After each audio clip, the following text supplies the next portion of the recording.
Murder attempt survivors, what happened? Story 1. My drunk ex-husband came home in the middle of the night while I was sleeping. He was pissed off at me for some unknown reason and got on top of me in bed and strangled me to the point where he thought he had killed me. When I came to, he was sitting on the side of the bed crying. He had choked me so badly that I had broken blood vessels in my eyes. I never spent another night under the same roof as him, and we divorced soon after. Story 2. Not me, but my mom. A man entered her house just before lunchtime and stabbed her and her maid multiple times. He also kept punching both of them while stabbing them. Eventually, he got tired and left. My mom played dead. Then when she was sure that they were alone, she checked on the maid to see if she was still alive. Both of them survived the attack, but the police never found the guy. The thing is, my mom knows the guy. See, she owns a flower shop and had 2 people working for her. One of them is this nice gay guy, and that guy had a boyfriend. It was the boyfriend who attacked my mom, and my mom told me that he was high and was looking for money.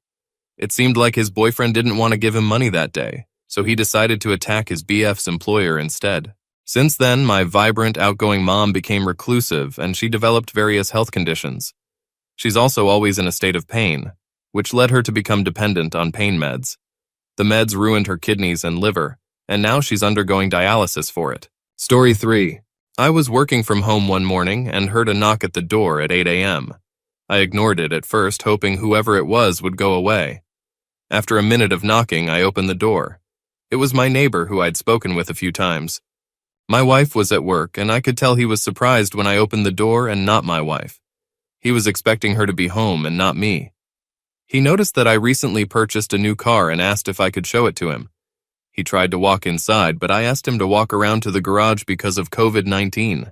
I showed him the car and he was acting strange. Always kept one hand in his pocket. My garage is very small, so we were in close proximity to each other. He kept inching closer to me, which made me uncomfortable. He brought an opened Coke bottle, filled with a tan liquid, and said, "I brought you a Coke." I declined the offer. After a few minutes, he asked if he could see my gauge cluster. We walked around to the driver's side, and I sat in the driver's seat to turn on the car and show him the gauge cluster. With door open, there was very little room besides the side of the car and the garage wall. After turning on the car, he pulled a large hunting knife to my neck. I immediately grabbed his wrist and slammed him back into the wall. At this point, we are wrestling between the car and wall as I try to get the knife away from him. During this 30-second period, it seems like an absolute miracle that I was not stabbed. The blade grazed past my stomach multiple times. I was eventually able to grab the knife and force him out into the driveway. Immediately after grabbing the knife, he started saying, "What are you doing? I was just trying to show you my knife," and acting like I had just assaulted him. I was in such a state of shock that I actually started to believe him and wondered if I had overreacted. I know this seems ridiculous, but I was completely delusional at the time and did not know what his intentions were. I stood in the driveway, hands shaking, with 911 dialed on my phone but did not make the call. He acted like nothing just happened and started asking my questions. Really suspicious questions. "Do you have a security system?" I lied and said yes. I asked him to go home multiple times and eventually went back inside the house but did not shut the main garage door. At this point, I needed to drive into work and started getting ready. Showering, getting dressed, ECT. I assumed he had just walked back home. After getting ready, I went outside and walked around the house to the garage with a can of bear mace. I searched around the garage and was worried he was still there. As I started to get into my car and leave, I saw my neighbor laying down behind some boxes in the garage, staring at me. I yelled and ran as fast I could back to the front door and called the cops. Cops arrived quickly and my neighbor had disappeared. They searched around his house and mine but could not find him. They said they would stay in the area but were going to leave for now. My house is surrounded by woods and I have a large back porch. Frightened, I stood in the middle of the porch while holding bear mace. I looked around and noticed my neighbor hiding in the woods staring at me. I ran back inside and called the cops. Cops arrived quickly and pulled guns on my neighbor and arrested him. He later said I was just trying to scare him. They found the knife, zip ties, vodka, and a note on him that read, "Turn around and put your hands behind your back." It was later discovered that the Coke bottle he wanted me to drink contained pesticides. He was there to murder me or my wife. He was charged with 3 felony counts and is currently awaiting trial. Story 4. It happened during my first year in uni. I lived with 3 roommates at my dorm. A few months into the first semester, one of my roommates had a mental breakdown and attempted to strangle me while I was asleep. I woke up to his hands around my throat, his knee on my chest, and a deranged look on his face. I tried pushing him off me, clawed at his face, etc., but to no avail. My eyes started to dim, my hands felt leaden. I was sure I was going to die. Fortunately, my other roommate wasn't asleep. He was laying under the covers, browsing on his phone. The sounds from our struggle caught his attention, and after seeing what was happening, he pushed the attacker off me and knocked him to the ground. He then woke the other roommate, and together they restrained the attacker on his bed and called the university police. The police arrived around 15 minutes later, and after we told them what happened, they called the actual cops. My roommate was arrested and taken to the police station. There, he had another breakdown and bit one of the cops. He was transferred to a psychiatric facility after that. He was also expelled from the university. Story 5. My ex was insanely abusive. Left me for dead once, and I overheard him on the phone talking to someone about what to do with the body. He had put my head through the car window and dragged me inside and threw me onto the bathroom floor. I woke up because I started drowning in my blood, face down.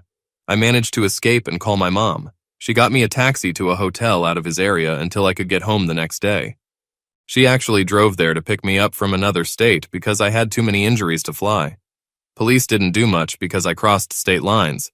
This happened on the West Coast where he lived. I was originally from the South.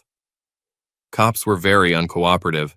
Kept saying they'd get back to me. Checked out his place. Found some blood. Chalked it up to a domestic dispute. I got exhausted from the whole thing. A year later, he dated another girl. Cut her head off and dismembered her. He's serving like 25 to life, I think. Story 6. I was waiting at the bus stop. It was only me and an older woman waiting there. I had received a phone call from my partner a few moments earlier about how there had been a stabbing and that I should stay safe. A few minutes after that call, a man crossed the road, walked up to me and hit me over the head with a wooden fence post. I blacked out, not sure how long it was for, but I came to, on the floor with blood spilling out from my head. It's foggy. I don't remember his face, but I know I looked up, said, "What the F?" over and over. I somehow managed to stand up and run. I don't think he expected me to get up and was put off guard. I know now that around 30 minutes before hitting me, this man had stabbed and killed a 24-year-old man. I often think about how if I hadn't woken up in that moment, I most likely would have been killed. This guy had done it before. He had the capacity to. I ran across the road, almost getting hit by a car, and made it to a pharmacy where amazing staff took care of me while we waited for an ambulance. I apologized many times for getting so much blood on their floor. I remember finding my wallet and phone in my pockets. Realizing that this guy did what he did solely to hurt me made me break into tears. I made it to hospital, gave a 12-page statement to the police. They took my clothes as evidence. My favorite Baylor Club shirt, which was covered in my blood. I'm still mad I wore it that day. I got 7 stitches in my head. I passed out when getting them. My family smuggled in some McDonald's and I requested some earphones because I knew I wouldn't sleep that night. I think I listened to like 5 Giant Bomb podcasts that night. Sorry this is disjointed. These are just the things I remember. It was a long recovery. Lots of hard moments. It really shakes your trust in strangers when one tries to kill you unprovoked. 2 years after there was a trial where they sent him to a mental prison. It was a long week. While there, I met the mother of the man he had killed. She cried throughout every day. When I met her, I completely froze. I couldn't say anything. It's the hardest thing I've ever done, even though I did nothing. Story 7. Not my story, but my cousin's.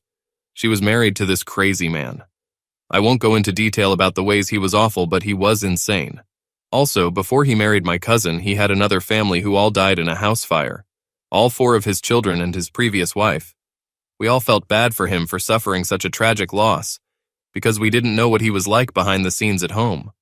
We never suspected anything off about that, just thought it was a tragedy. Well, finally, my cousin decided to leave him. She took her 2 kids and moved away. She had to leave abruptly, so she was missing a lot of important things. Social security cards, birth certificates, stuff like that. One day, after things cooled down some between her and her ex, she arranged for her to go over to their old house and gather the rest of their things. He asked that she bring the kids because he missed them. Luckily, she decided to let them stay at their friend's house instead. She went over to the house, and he was absolutely enraged that she didn't bring the kids. He shot my cousin 4 times and then shot himself in the head. He was planning to do a murder-suicide with the whole family. That's why he wanted the kids there. My cousin was shot twice in the neck, in the face, and in the arm. Somehow none of the bullets struck any major arteries or anything. She was able to make it next door to her neighbor's house and get help. She survived a murder-suicide attempt, and her ex didn't. That whole thing really makes me look at that house fire tragedy in a different light. Story 8. There was a girl in the village of my parents' vacation home who was known to have mental health issues. My family never judged her for it. Both my parents are teachers and used to deal with slow students that say some wicked things every now and then. When I was 2, my parents went on vacation and so did that girl's family. That girl was 12. Both families were having lunch together, and my parents left the girl to play with me. When my sister, 9 at the time, went to look for me, I was being drowned in a water tank by said girl, who was just looking at my sister smiling and saying some weird things. My sister screamed and my parents and the girl's family went to the rescue in time to save me. I have no memory of this, so all I know is the story my family told me a few times. I haven't actually met this girl yet. Neither have I ever talked to her family. Both families still go on vacation to the same village at the same time, but my parents cut ties with them. Story 9. While transferring work locations, I was staying with a cousin of mine at the new location. Her psychotic, alcoholic, drug-addled, vicious ex-boyfriend, whom she had just kicked out of her house, was stalking her. He saw me move in, assumed I was the new boyfriend, and lay in wait for me outside her house one night where he jumped me from behind and slit my throat. Despite losing massive amounts of blood, I didn't die. I didn't even feel that bad, so while he was trying to break into her house, presumably to kill her too, I grabbed a baseball bat from the trunk of my car and beat him until I passed out. When I woke up, I wasn't thinking all that clearly, so I went inside, cleaned myself up, and drove to the hospital. My cousin wasn't even home at the time. She had gone into the city with her mother for the weekend to see a show and go shopping. My attacker and I ended up in the same ICU. I had rendered him a quadriplegic. There was a great deal of civil and criminal legal bullshit to deal with, but in the end I was cleared of any wrongdoing, and he was put on probation for 10 years. As he was no longer able to so much as brush his own teeth, his lawyer, provided by his wealthy family, convinced the judge DA that he was no longer a threat to anyone, and the state would be spared the burden of providing him the round-the-clock care he needed if he wasn't sent to prison. I was left in massive debt, which took me many years to pay off. I did sue him for the injuries I sustained, but despite being a trust fund baby from a wealthy family, he himself was indigent. He'd blown his trust fund on drugs, booze, and gambling, and had nothing. His family provided him with everything, including his lawyer. Story 10. My older sister was incredibly abusive towards my family, but especially me. I'm away now, so no worries. When I was 14, our dad and her were having a super petty argument that just exploded into her trying to kill him while he tried to defend himself without hurting her. She tried to stab him 3 times over, but thankfully failed as my dad disarmed her. I could only watch this whole thing happen, completely frozen. She then turned to me and let out a horrible scream that I will always remember. She grabbed a knife off the floor and lunged at me, knocking me to the ground. She swung the knife towards my eye while screaming something along the lines of, "I'm taking your eye." She kept pushing the knife towards it, but I managed to put my hands over hers and pull it off. My dad also tried to pull her off, but when she got like this, she had this insane primal strength and could barely be moved. The knife then cut underneath my eye, nearly hitting the eyeball. As usual with these events, nothing came of this, and my mom and sister still gaslight me and say that I had some glandular issue and that's how I got a scar. Story 11. Not me, but my dad. When he was in his early 20s, he was in a band staying in a hotel with his then GF when he woke up in the middle of the night to someone trying to rape her. He pushed him off and they started to fight. He tells the story comically about they fought through the hotel out onto the street. Long story short, the guy ends up stabbing my dad 11 times and leaving him to die on the sidewalk. A stranger was walking his dog at 5 a.m., calls an ambulance and keeps on his way. They come, save my old man, reinflate his lung and he survives. Attacker gets caught and thrown in jail. Find out he had gotten out of jail 2 days prior to the attack for stabbing another person to death. Fast forward a couple years again and my dad's playing in a band in a bar owned by his buddy, spots the guy who stabbed him. Tells his friend who owns the bar that guy's gotta go, that's the guy who nearly killed me. Stabber gets kicked out and was found hanging the next day in his hotel room. But wait, there's more. 35 years later, my aunt moves to the city we live in and hits up some dating app or some ish and meets the officer who responded to my dad's attack when he was a rookie. So a lifetime later, my dad gets to shake the hand of the cop who helped save his life nearly 4 decades earlier. Shiz crazy. Story 12. I was 15, and my dad plotted to murder me. My dad had only been back around for a few months after being homeless for a while due to his 20-plus year meth addiction. He had never been violent towards me before, but I later found out he had tried to kill my mother just months prior, and she brushed it off as him having a PTSD episode. I came home from school. He surprise attacked me by suffocating me with a pillow, strangling, and attempted to sexually assault me. I had just gotten a boyfriend and wasn't around as often, and by the language he used when trying to assault me, it was clear this was the source of his anger. He had the TV turned up to an extreme volume so no one could hear me scream. I ended up being able to get up and run to the bathroom, the only room in our house with a lock. He grabbed the door, but I found a sharp object in the bathroom and told him to back up or I'd kill him. I somehow was able to shove the door shut and lock it. He tried to get in the bathroom but couldn't. He actually said, "I'm leaving," and opened and closed the front door to try and lure me out. It was quiet for a while, but then I heard him breathing outside the door. He eventually left after a few hours, taking my money I had hidden in my bedroom, and called a relative telling them I'd been in a terrible accident and he needed a ride to the hospital. He ended up running when dropped off and was missing for a year. Most terrifying year of my life. His body was found by a fisherman at his favorite lake growing up. They found high levels of meth in his system and it appeared to be a suicide. Later, when investigating the home I was attacked in, they found hammers, duct tape, knives under my mom's mattress, and looked like he very much so intended to kill me. Story 13. Well, years and years ago when I was in elementary school, a new student came, and I was essentially designated his friend. Fast forward a few months, and I'm having the sole play date I ever had with him, during which he attempted to throw darts, the kind that pierce the wall, at my head, and a few minutes later chases me around screaming at me holding a surprisingly large branch. His mother did not care, although she did, disturbingly calmly, call my mom when I asked to leave. Fast forward a few days, and he's being ushered out of the classroom and is no longer permitted near me because the teacher caught him writing a letter detailing all of the ways he planned to torture and eventually execute me. When the school tried to have him tested, his mom pulled him out and sent him to a private school. Oh, he also threatened to tie me up in the woods, a few trees next to a parking lot, near the school, and come back at night with a knife. Sort of more a constant threat of murder situation than actual concerted murder attempt, besides the playdate thing. Somehow I wasn't especially affected by that whole fiasco. Honestly, I was kind of somewhere in the realm of bemused. Although when I was reminded of him a couple of years later, I'll admit I had a few sleepless nights, possibly one hallucinatory vision of him crawling around on a ceiling. I got over it pretty soon after, though. Story 14. Not me, but my sister. She was working in retail sales at a large popular mall in a large city a few years ago. One day, as she arrived at the mall for work, she stopped to use the restroom, the ones general mall-goers would use. After using the restroom, she went to wash her hands when she noticed in the mirror that a man was standing behind her. She made eye contact with him and apparently gave him a nod of acknowledgement. The man was apparently holding a garbage bag he had gotten out of the roost room trash can and had fashioned it like a rope. He proceeded to approach my sister and wrap it around her neck, choking her and then slamming her on the ground. She doesn't remember much, but the security camera showed the man literally choke her unconscious and then jumped and stomped on her head repeatedly. The man fled and she was found by another mall-goer. She was covered in blood and her face badly disfigured. She broke her jaw and lost several teeth. Long-term brain damage is still not known. He tried to kill her. He was a complete stranger, but the police think it was a gang initiation type of thing. The guy is now in jail for a very long time, and my sister has very severe PTSD from it. Story 15. I don't personally remember this, and only found out the story after I told my mom I have fear of looking out windows at night.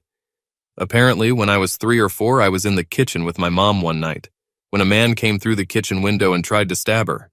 My father ran in with a gun and shot at the man. He climbed back out the window and the police never found him. Another time, when I was 13, we lived in an apartment complex my father owned. At night, the laundry room needed to be locked up and the change emptied. The change was close to around $100 a night. I would normally lock up the laundry building around 10 p.m. It was a really rough neighborhood, so my father had a large dog, Rottweiler Malamute mix, and he was trained to walk with me everywhere. I was a very small girl, and I'm sure that dog was a big deterrent for a lot of people.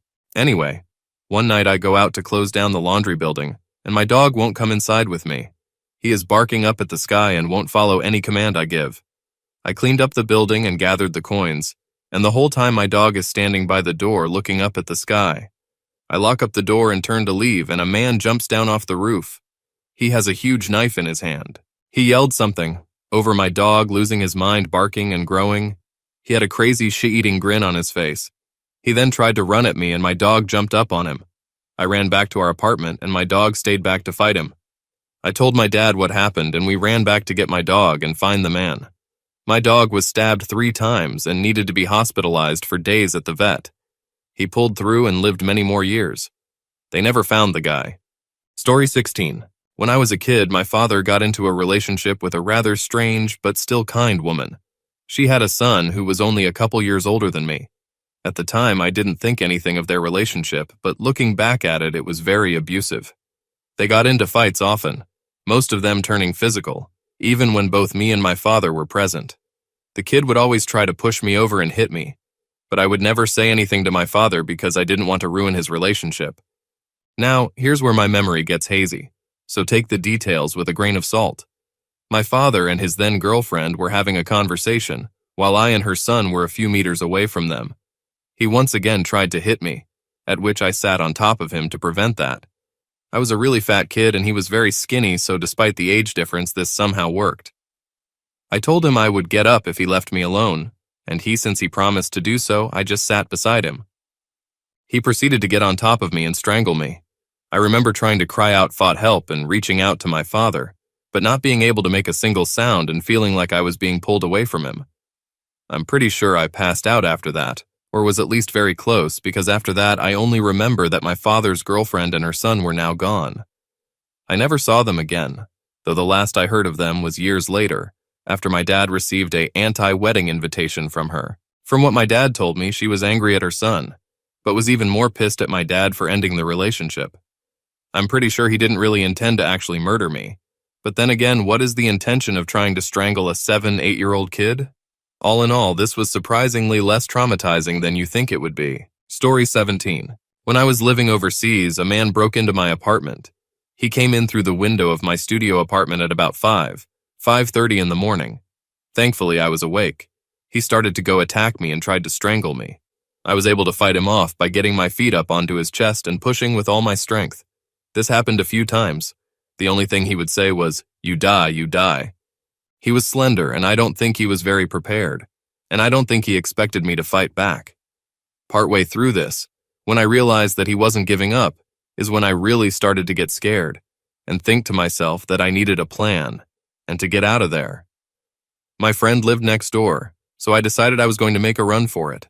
Once I stood up, he ran back out the window. I grabbed my glasses and my phone and ran to my friend's apartment. Thankfully, she was awake. I told her what happened, and she was like, "You have to call the police." By this time, shock was starting to set in, and for some reason, my brain was telling me, I am okay, so nothing happened. She kept reiterating that I needed to call the police. I decided to call one of my coworkers who spoke English really well and ask her. This coworker was horrified at what happened, and immediately said that she was going to call the police for me and call me back. Once the police arrived, she acted as the translator to tell them what happened. Story 18. I was in Thailand, heading back to my apartment from a popular corner of bars in Chiang Mai. I went down the same streets and alleys I always did, cutting through the center of the city to the edge of the moat by Ram Hospital. I passed by the technical college and saw a group of guys hanging on the corner. I didn't think anything of it as I entered the final alley that would put me at the moat and my apartment. 2 mopeds passed me and went into an alcove to my right, and as I passed it, they zoomed out and cut me off. 4 guys hopped off their bikes and one approached and said, "Where are you going?" and decked me in the face. As I think, did this motherfucker really just punch me in the face? I look up and he has his arm up and holding something in a swinging motion, and I did the only thing I could, put my arms up to protect my face and yell out. After several blows to my arm, I attempted to turn and run, but his buddies were there to stop me and kept cutting off my escape. After a couple minutes, could have been less. It's all a bit of a mess of memory. They all hopped on their bikes and dipped. I have no clue why, maybe it was my yelling. And I looked down at my arm. My left arm, below the wrist, was cut halfway through, one of my bones completely exposed, marrow and everything, my hand hanging uselessly at the end, and I immediately knew I was in deep eshesh even though I didn't feel a thing. I have minor medical training, so I took note that no arteries were severed, but I was bleeding profusely and needed help. I went to the guest house nearby and asked the attendant for help. Poor thing looked faint when she saw me, lol. She got me in her car and took me to Ram Hospital literally 100 yards away. Turns out what that guy swung at me was a machete, according to the doctor. I thought it was a cane or rod of some sort. So that's my story. It's important for me to say I stayed in Thailand for a year after this event, despite friends' pleas for me to GTFO and come home. I wasn't about to let that shy ruin a lifetime opportunity for me. Anyway, I have full function of the arm and hand now, and after 4 years of drinking to bury the memory, I'm happy to say I started therapy 6 months ago.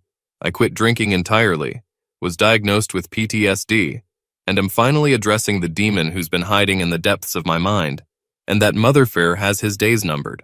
Story 19. My brother is prone to violent outbursts, and my mother is not very good at handling them, due to the fact that she's a shoddy parent, and that she's only 5'2" to his 6'4". One day when he was 18 and my sister was 11, they were arguing. I stepped in to try to mediate, knowing that if he went off on her, she would be severely injured immediately. He completely snapped and picked me up by my neck, holding me against the wall and yelling at me. I couldn't reach the ground, but I was kicking him and trying to pry his fingers apart. I felt very faint, but I managed to get him to drop me onto the couch where I tried to breathe, and told him he needed to go for a walk to calm down. Thankfully, he did. I guess he realized that he'd taken it further than he meant to. There were other outbursts, but that one was the worst by far. No authorities were involved because they always hung up on me when I called. I was a kid at the time. Or if they did arrive, they believed he wasn't really a threat, just a good kid who had a bad day. My parents either didn't know or didn't believe me about this incident for a while, but we've since talked about it. I don't talk to that brother or my mom much, and I've had plenty of therapy to try and deal with all the feelings I have. Rage, distrust, sadness, guilt, etc. Story 20.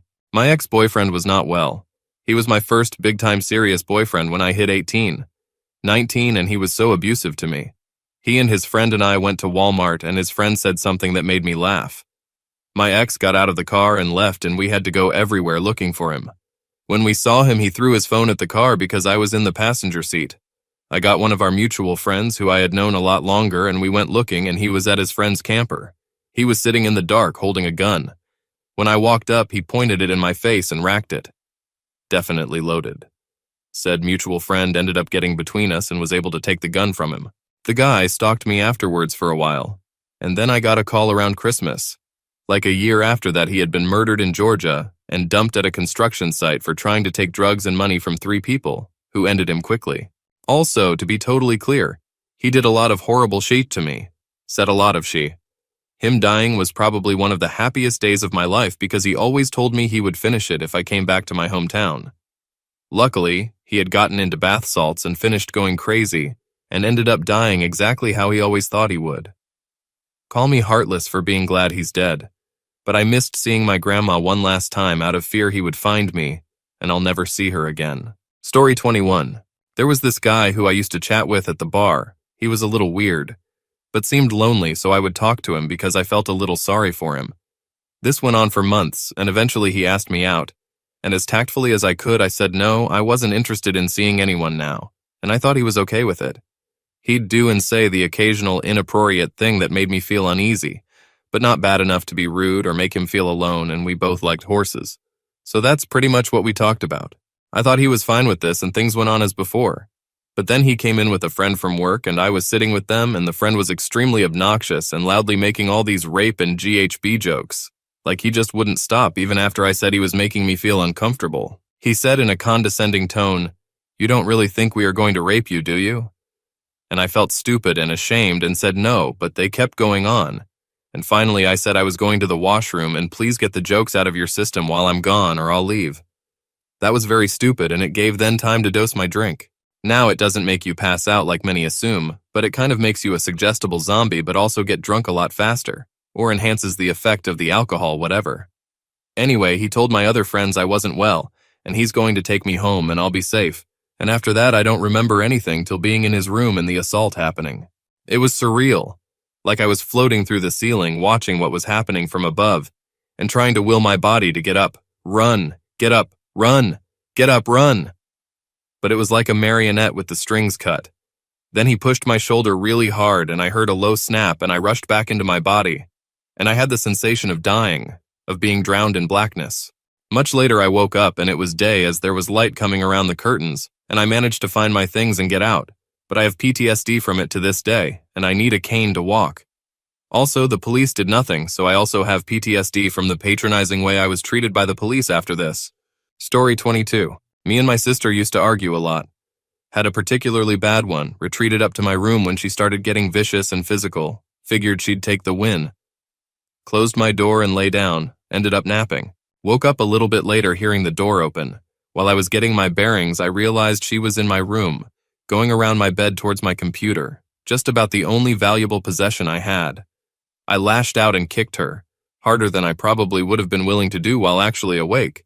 She staggered back and dropped something, spat some swear words at me, and fled when I repeatedly shouted for her to get the F out. Only realized a few minutes later what she dropped was a knife, one of the sharp kitchen knives. I had a big bed because it was free, so I slept on the side closer to my computer. Still don't know for sure if she was going for the computer or going for me, but not long after this, she went on a drunken walkabout with a friend. Cops got called. Our mother got called in from her boyfriend's place. Sister tried to steal boyfriend's car, and ma'am finally washed her hands of her. Ended up going into foster care, or so I understood. She was like 14 at the time? About that. I was 16. Story 23. I went on a third date with a guy I met online. Everything up to this point seemed totally normal. We had talked for months before actually meeting due to the pandemic, so at this point I'd known him for almost 6 months. After the date, I invited him over, and honestly, my intention was to sleep with him that night. But once we got upstairs, I just wasn't feeling it and told him I wanted to wait. He agreed and said he thought he should go. I walked him to the door, but when I turned around, he pushed me up against a wall and started being really rough. I thought he was joking until he pulled me to the ground and pinned me. Once I realized what was going on, I struggled and started to fight like hell. His eyes turned black, and I could tell he was enjoying seeing me so scared. I tried negotiating, begging, crying, fighting. He was like a robot on autopilot. At that point, to stop me from struggling, he just started to hit me as hard as he could in the face and head. I played dead until he stopped. He was so turned on by this that the act took a split second. Then he just got up and left me there, thinking I was unconscious or dead. I reported, they got DNA, but he was never caught. Turns out everything he told me about himself was fake, and his phone was a burner. To this day, I have no idea who he was or if he will come back to hurt me again. I had just bought my condo, so didn't want to move, but seriously considered it. Luckily, the building was already in the midst of adding more security, cameras, fob keys, guards, etc. I got an alarm system even though my floor is elevator locked. Need a fob to access. Story 24. I was 17 at the time. I was wicked sick one weekend and my mother decided I needed to go to the hospital. She had been drinking all day as she was a terrible alcoholic. It turned out that I had strep throat, so they're typing out my discharge paperwork and my mother approached the desk where the nurse was sitting. Clearly stinking of alcohol, the nurse told my mother that she wouldn't be allowed to drive me home because she was clearly intoxicated. This sent my mother into a drunken rage, swearing and threatening the nurse, who told her if she left the police would be called. My mother grabbed me and hurries me into the car.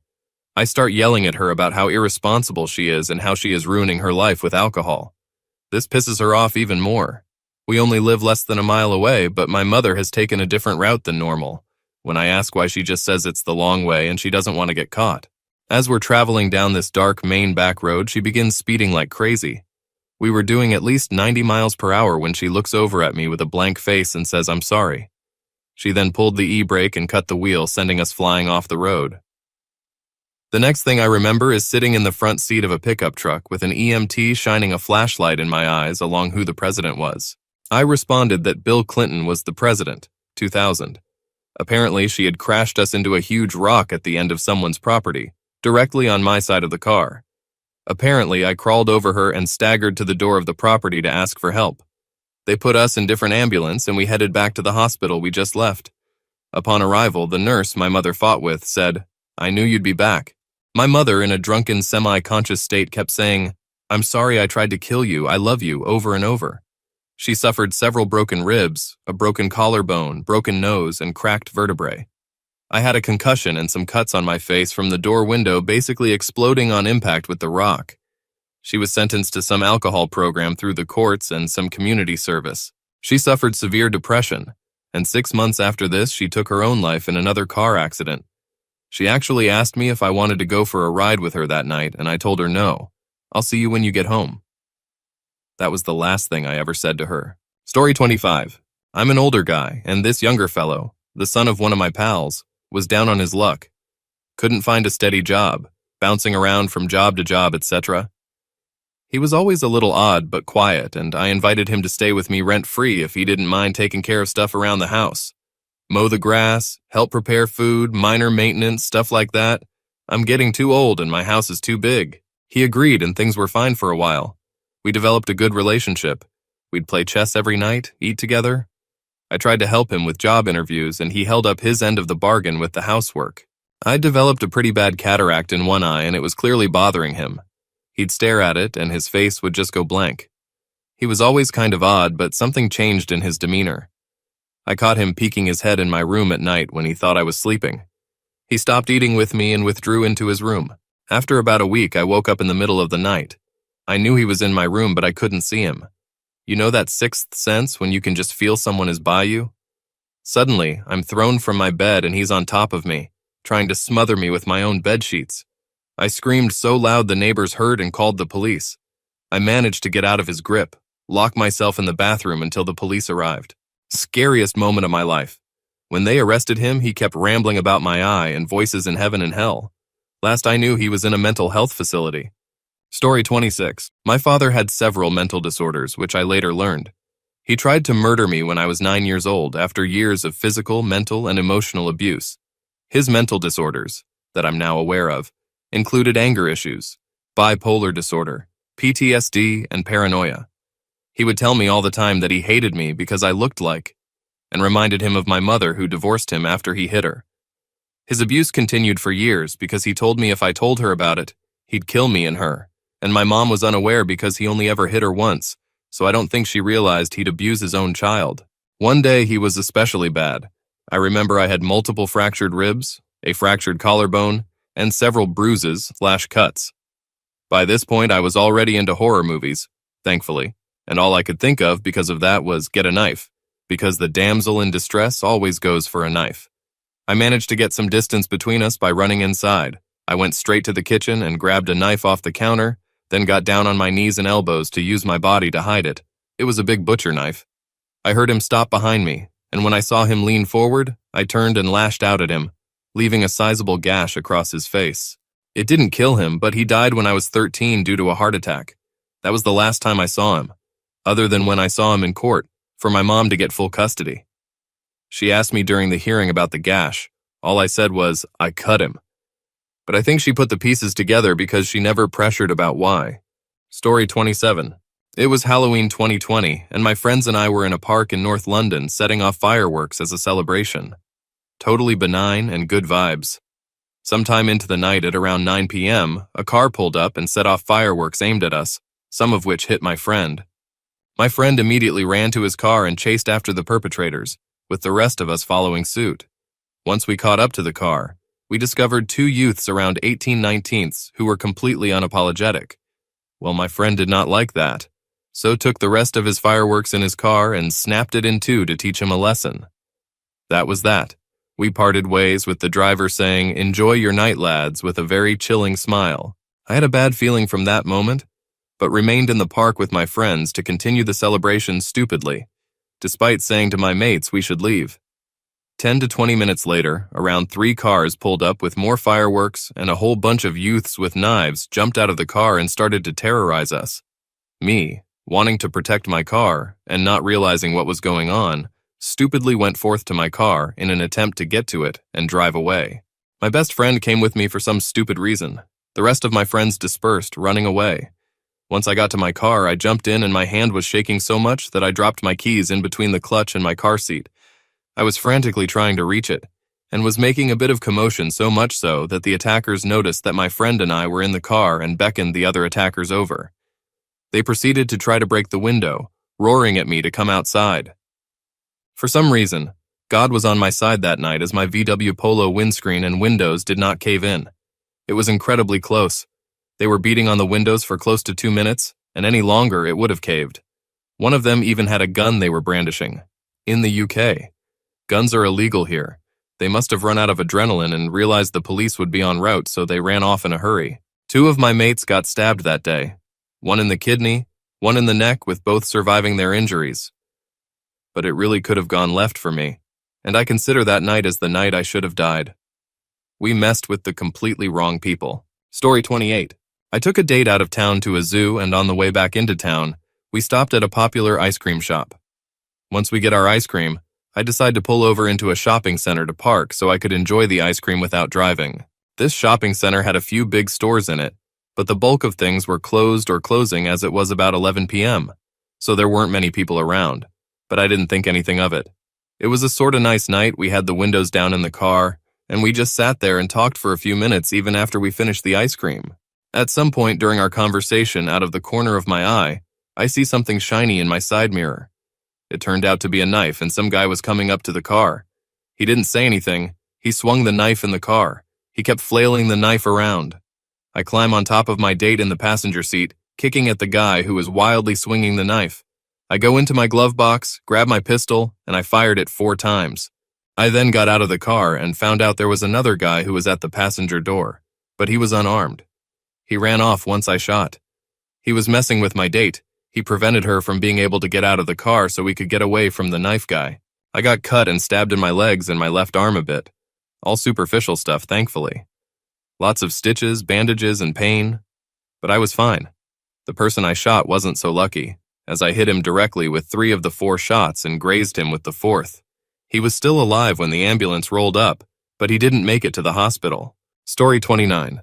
When I was almost 17, I was kidnapped by my friend's boyfriend while I was at a Wendy's, and when I tried to open the door to get out, he was fortunately very stupid and didn't use the safety locks for kids in the back seat of the truck.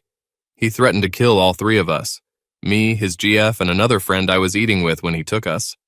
I obviously didn't jump out of the moving truck even though I didn't visually see the gun. He forced us back into my house where he raped my friend, his GF, in front of us as a threat. His GF was an innocent, abused party, and I never blamed her for what happened. He made us watch while he took a baggie of cocaine out of his pocket and cut lines on my dresser, got super high and beat his GF.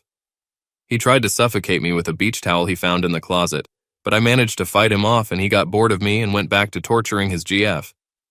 Somehow I managed to sneak to the kitchen and called my mom. If I was gonna die, I wanted to say goodbye, that's why I didn't call 911 first. My mom ended up calling the cops, but the guy fled in his truck, and when they did find him, he got a slap on the wrist. My landlord claimed after that she had heard us yelling, but yet she never sent help and just listened to what was happening. We were juniors in high school, 2006, and the principal did expel this dude permanently. Last I knew about him as a teen was that his dad beat him senseless and tried to sue the school for the expulsion.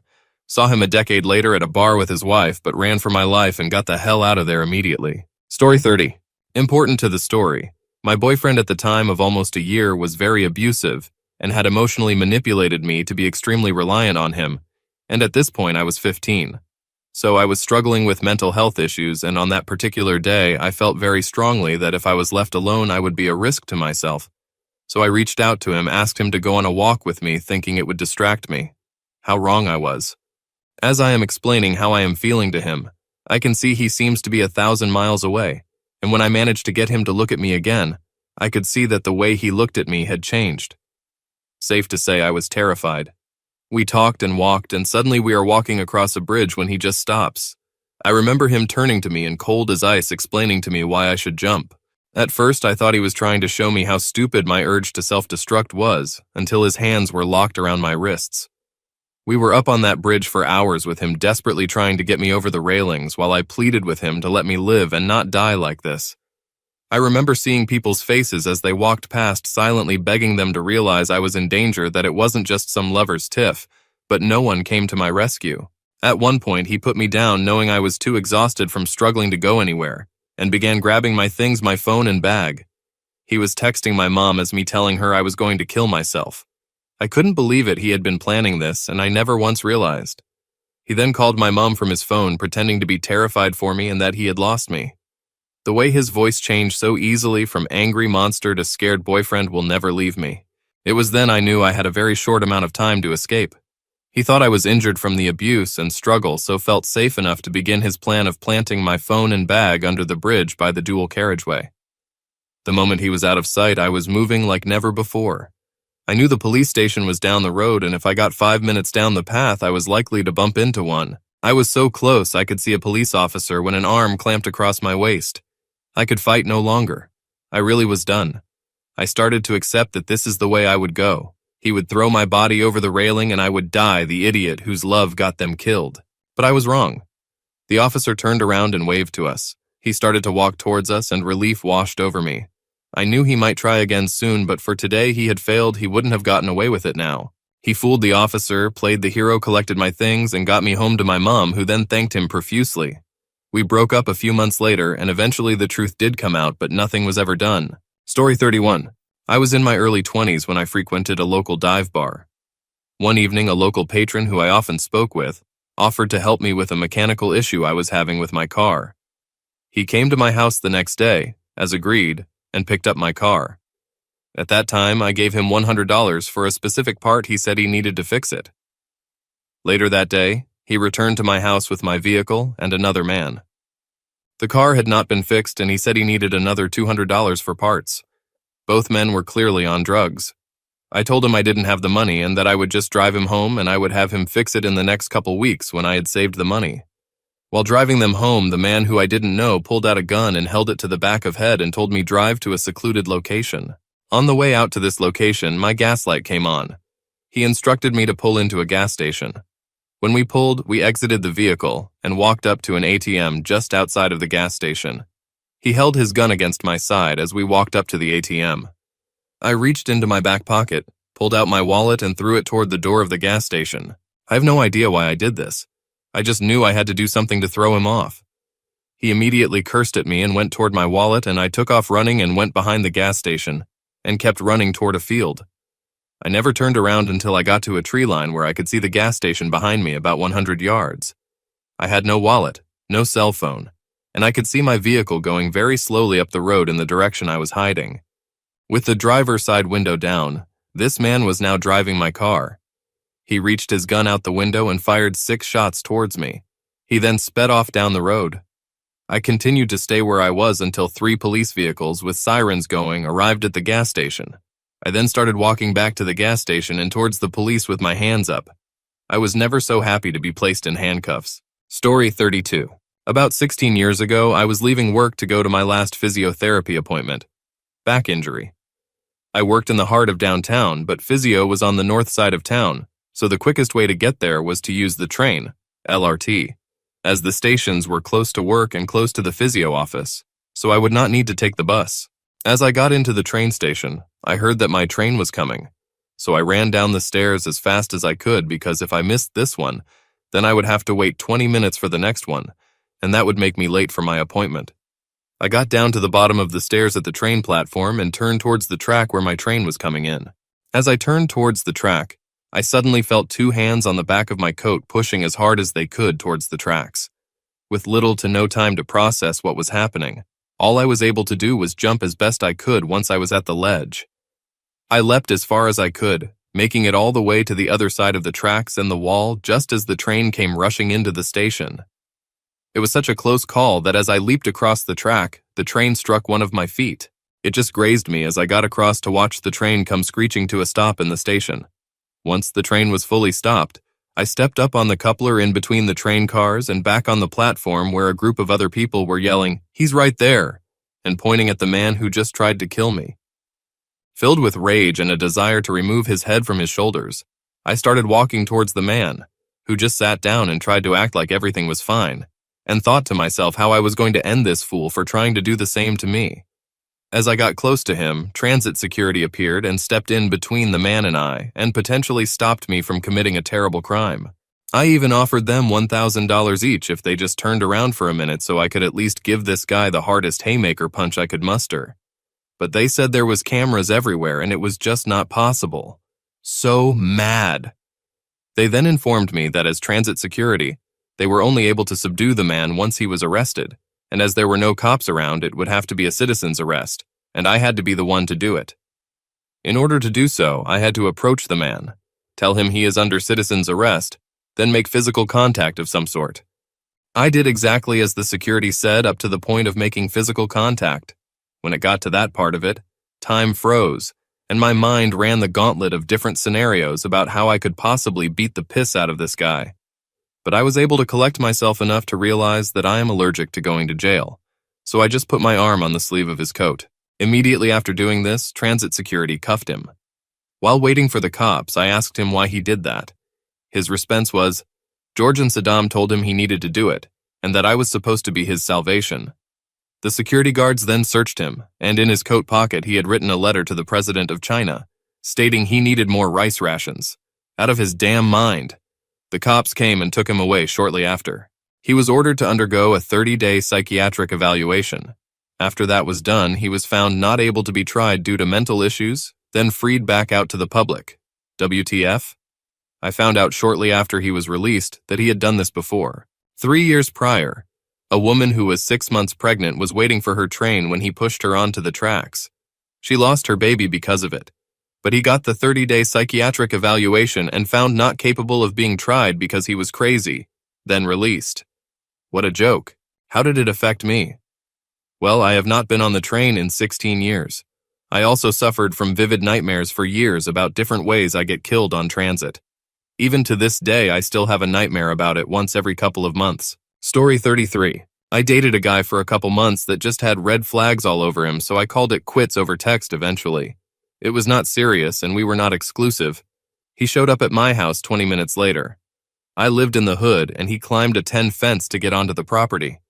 He violently banged on all the windows and doors, screaming, "You don't get to leave me." I cracked open the door, with the chain still on and my gun in hand, and asked him to leave.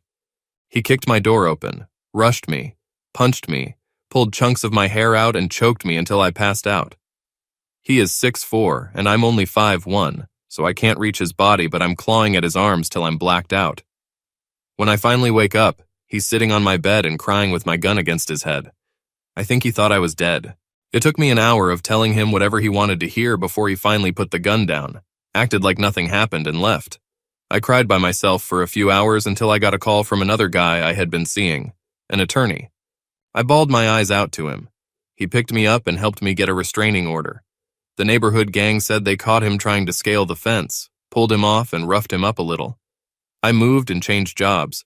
My old landlord told me while he was sprucing up the place for the next tenant, he came back and was screaming my name outside the house and left when he came out and said I no longer lived there.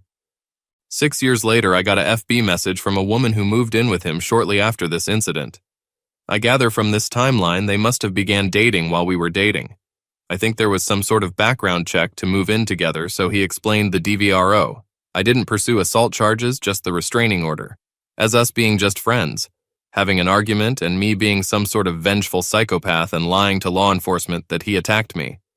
Basically saying I was some Asian Karen who wielded my Asian privilege against a black man. So she got this place with him believing his story. And less than a month later, she realized he was all bad when he punched his own dog and threatened to kill her cat. She tried to break up with him, and he locked her in the bathroom and tortured her for over 6 hours, choking her with cables and cutting her all over with a knife. He had an erection while he was doing it. And then he got a phone call from his parents. He took it in the living room, she escaped, and people on the street helped her. They gave him a fairly light sentence because the judge had some sympathy for him as a veteran. He got out of prison and she saw him on the street. She reached out to me to warn me that he was out after basically cyberstalking me for years, wondering what really happened. Story 34. My brother came to stay with us because a major hurricane was coming and was supposed to hit where he lived. My brother and I always had a toxic relationship. We would fight one day and be best friends the next. First night he's there. We are having an awesome time, having some drinks, talking about memories as kids and so on. He decided to go on one of his tangents about US grants and blah blah blah. I was done with hearing it and got up to leave. He jumped in front of me and said I wasn't going anywhere. I pushed him and said, "Move." I got around him and went inside. Before I knew it, he was strangling me. I was fighting for my life. I couldn't get his face to punch him. I just kept scratching his arms because I couldn't breathe. The look in his eyes was pure hate and not him. His girlfriend woke up and tried to intervene. He threw her across the bed with his other hand. I passed out from not breathing and hit the floor. When I came to, he came after me again because I was not dead. I had super strength at this point and picked up a dog grooming table and flung it at him across the room, screaming for help. My mom came out of her room and intervened. He denied everything and said that I went nuts for no reason. I called the police, had him arrested, and pressed charges. He spent a year in jail. We haven't spoken since then, 4 years ago. About a year ago, the girlfriend that tried to save me, he strangled her also and tried to kill her. Up until that moment, my mom didn't believe that he tried to kill me. When it all happened, I couldn't talk for 2 weeks. He hurt my throat so bad that it was swollen and bruised and I couldn't even talk. Eating was a chore also. He is dead to me. Story 35. I was 16. I was arguing with my mother about needing to get some vaccines so I could go to school the next school year. It was the day before Memorial Day, 2003. My mother is deaf, and she removed her hearing device and refused to look at me. The pull-out couch was open, and I stood on it trying to get her to acknowledge me. Finally, she got frustrated and shoved me down and tried to fold me up in the pull-out. I laughed in her face because it was absurd. She clicked over to rage and left the room. I allowed the pull-out to open back up, and then she came back. She had a large kitchen knife, held in stabbing position. Her lips were peeled back, and she had this crazed look in her eyes. She went around to my left and was walking up the side of the bed when she tripped and dropped the knife. I rolled off the bed in the other direction and grabbed the first potential weapon I saw, a belt on the bed. I was backing away, trying to get to my bedroom and maybe a phone, while she had recovered and was approaching me with the knife again. I hit her with the belt several times until she dropped the knife, then ran, grabbed the phone plugged in the hallway, and barricaded myself in the bathroom. I tried to call a friend. Mother had caused a healthy distrust of police from calling them over me refusing to do dishes, and I had recently spent a year in foster care and didn't care to do that again. But right as we connected, Mother started pounding on the door and screaming and trying to force it open.